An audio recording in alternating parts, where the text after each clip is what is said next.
collapsed lung. And so the main purpose is to restore a normal negative pressure within the pleural space.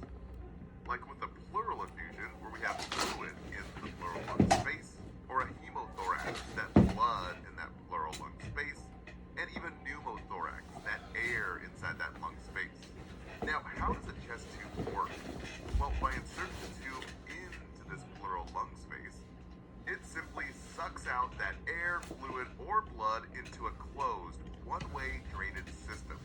So naturally, we must keep the drainage system below the chest level to help with drainage. So Hesse mentions this, asking interventions for a client with a chest tube for a pneumothorax. And the answer is to keep the drainage below the chest level. Yes, gravity helps with drainage. Now for chest tube care, the three chambers to know for your nursing exams and the NCLEX is, number one, the suction control chamber right here. Number two, the water seal chamber that also has an air leak gauge right here. And third, the collection chamber to measure output. So starting with number one, the suction control chamber. Key terms here, write this down. We want to see gentle, steady, or key terms, continuous bubbling. This means we have a good amount of suction being applied, especially with clients with a pneumothorax, that air inside the lung. Again, gentle, continuous bubbling means the chest tube is working, not vigorous or violent bubbling. This means that the suction is too high. So the memory trick we use, just think of a child sucking down a milkshake in the suction control chamber. We want gentle, continuous bubbling, not vigorous or violent bubbling, just like the milkshake. Vigorous bubbling is not good and could get a little bit messy. Next, we have the water seal chamber and air leak monitor. This guy acts as a one-way valve to help drain air and fluid from the lung, and also prevents air from entering that chest cavity. Now, it's good to see a steady rise and fall with breathing. This is known as tidling, and this is good. It means that the system is working correctly and keeping that negative pressure, naturally rising and falling with each breath. And this will naturally reduce as the lung re-expands. Now, continuous bubbling is very bad. Typically, it means that there's an air leak inside the system. Oh no! But we'll cover this more in detail in a moment. So the memory trick, just think of a seal inside the ocean for the water seal. This seal floats up and down with the tides of the waves, nice and even every time it takes a breath. So this is tidling, that rise and fall with the tide. Now, a big no-no is we never want this seal to be blowing continuous bubbles under the water. So just think of a lifeguard saying, "Hey, no bubbling in the water, you seal." So that's how I remember no continuous bubbling in the air leak chamber of the water seal. Now, Kaplan mentions, what is the best response by the nurse when a client is asking about tidling in the water seal chamber? The answer is, it shows your lung is not yet re-expanded. And ATI mentions, possible indication of lung re-expansion, well, tidling in the water seal chamber has stopped. Yes, this could mean lung re-expansion. So if we no longer see this tidling, those fluctuations up and down, again, it could mean two things. Either the lung is fully re-expanded, as ATI stated here, which is good news, and we can remove the tube. Or the bad news, we don't want this. It could indicate that a blockage, like a blood clot, is stuck in the tube, or maybe there's a kink somewhere inside the tube. So Kaplan mentions, monitor for fluctuation in the water seal. No fluctuation may indicate a blockage. So write down these key words. They use fluctuation instead of tidling. Basically the same thing. So no fluctuation may indicate that blockage. Next, we have the air leak monitor, found right here near the water seal chamber. Now, the NCLEX loves to ask about the location of this air leak gauge. So write down and know this location. Now, what do you think the air leak monitor does. Well, do you think it might monitor some air leaks? Well, yes. So the key point to write down is not that. The key point here, once again, is continuous bubbling is bad. This key term means we have an air leak, and air leaks are not good here. There should be no continuous bubbling in the air leak chamber or the water seal. So just think it should not look like a hot tub in there. No hot tubs and no time machines. Now, intermittent bubbling that comes and goes is perfectly normal. That typically happens when you sneeze or if the client coughs. Now, third, the collection chamber. This helps to drain the fluid as well as the blood from the lung. We assess this chamber every hour for the first 8 hours from insertion, then every 8 hours after that. Now, the key numbers to know of when to notify the HCP, write this down, it's always on exams. Bright red blood over 100 mLs per hour after the first hour of placement. Now, the key term here that you have to focus on is bright red blood. Worry about the bright red, since this means active hemorrhage. So just think, if the blood is bright, then something ain't right. We must notify the provider, especially after surgery or new insertion within the first 8 hours. Now, don't let the NCLEX trick you here. We do not clamp the chest tube. This will only back up heavy drainage and make pressure in the lung cavity worse. And if we see bright red blood, we do not give pain meds as the first intervention. This obviously won't stop the bleeding. So we must notify the provider first with that bright red. Okay, now switching gears. What happens if the blood is dark red? Again, don't let the NCLEX trick you here. Just think D for dark bloody drainage is normal. So we D, document and monitor, since it's old blood. Say you're turning a patient 2 to 3 days after surgery, and suddenly about 200 mLs of dark blood drains into the collection chamber, like all of a sudden. What do? Do you freak out and call your mama? Well, no, it's not bright red blood, it's dark blood. So we know that it's old blood. So again, just think of the double D's here. It's dark blood, so we just document. And don't be alarmed with the amount of this dark bloody drainage, since it's a few days after surgery. So remember, timing and color are everything with these drainage questions. Again, our memory trick, just think, dark blood we document, since the blood is old and it's probably been there for a few days. And with bright blood, well, that ain't right blood. So, especially within the first few hours of placement, it's new and fresh, we must notify the HCP, that provider. Okay, now what do we do for stopped or decreased drainage? Say the patient has consistent output for the entire shift, and then all of a sudden, a few hours ago, the drainage stops. Well, question for you here.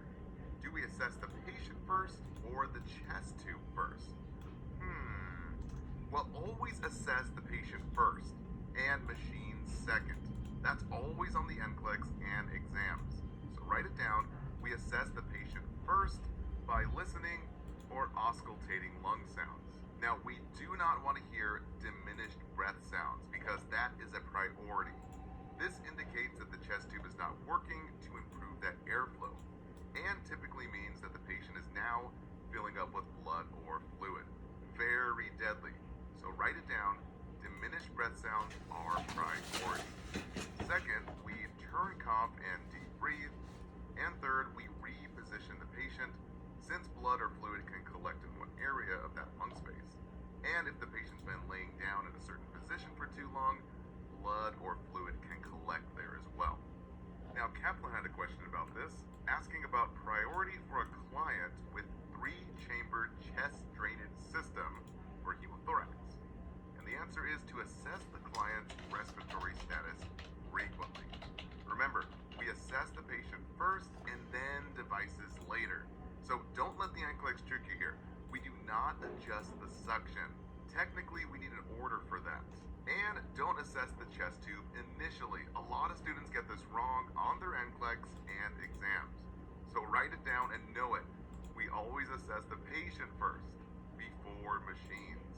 Now, as far as general patient assessment, we do rounds every 2 hours. We always listen to breath sounds and check the drainage around the chest tube to see if any blood or pus from infection is there. Now, a big one here is subcutaneous emphysema, that trapped air under the skin. Sort of feels like Rice Krispies underneath the skin. Snap, crackle, and pop. Now, this is normal and to be expected on insertion, but here's the key. It should not be growing in diameter. Typically, we mark the patient with a marker to make sure this crepitus is not spreading. Okay, now for the complications that you will be tested on. So write these down. It's the 2Ds: disconnection and damage to the chest tube. So what happens when the chest tube itself gets disconnected, cracked, kicked, or even body slammed? Body slammed? Well, yeah, anything can happen. So starting with disconnection from the patient. This typically happens by accident, so we must tell the patient to cough and exhale immediately to prevent air from rushing into that pleural space, causing that deadly tension pneumothorax and collapse in the lung. We basically have a hole in the chest here, right? In essence, we've created a sucking chest wound. So Hesse mentions interventions for a client with a chest tube for pneumothorax. If the tube becomes dislodged, ask the patient to cough and exhale as much as possible. Yes, this prevents air from rushing into that pleural space. And then immediately we do number 2, which is apply occlusive petroleum gauze dressing and secure on 3 sides. Not 4 sides, but 3 sides. Now, don't let the NCLEX trick you here. 3 sides only. This allows air to escape upon exhalation, basically when we breathe out. So the memory trick, only tape 3 to let the air free. A lot of students get this wrong and choose to tape 4 sides, which does not allow air out. So pressure can build up inside the chest, causing that deadly tension pneumothorax. Basically, so much air pressure that it can push all the organs to one side, even the trachea, that windpipe, and eventually collapse the good lung. Now, Kaplan mentions essential equipment to have at the bedside of a client with closed chest drainage system. We have to have a sterile connector, sterile petroleum gauze. This is our occlusive dressing, as mentioned in other question banks, as well as padded clamp. So write that down: sterile petroleum gauze or occlusive dressing. Now, if the chest tube gets disconnected from the collection chamber itself, well, we have 2 options. For disconnection or damage to the drainage tube, if it's without contamination, then we use an aseptic swab and just simply reconnect it. Now, if there's damage to the water seal itself, resulting in draining all the water out of the seal, then we must place the distal end into sterile saline or sterile water. So once again, write down the key words. If the water seal chest tube is damaged, we place the distal end into sterile saline. And a little side note here, we never clamp the chest tube. This is only done a few hours before the removal or changing the drainage device. Clamping a chest tube prematurely can cause a deadly tension pneumothorax, which again can push all the organs and windpipe to one side. Now, speaking of chest tube removal, it's critical to tell the patient these key words. Take a deep breath, hold it, and bear down. That Valsalva maneuver. This is done while the tube is being removed. So write that down. This prevents air from being sucked back into the pleural space, causing that pneumothorax, air inside the lung space.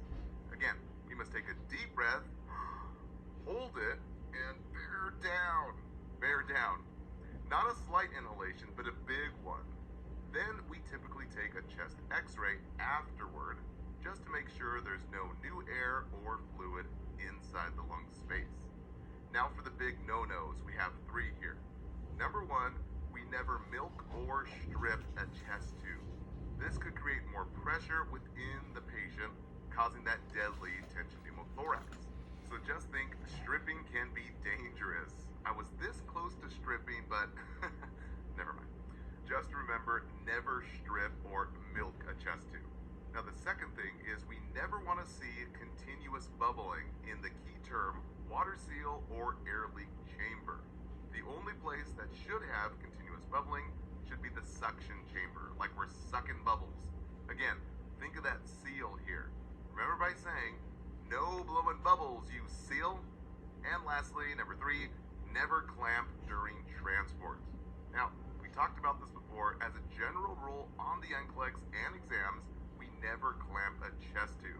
Technically, clamping is only done a few hours before chest tube removal or when we're changing that drainage device.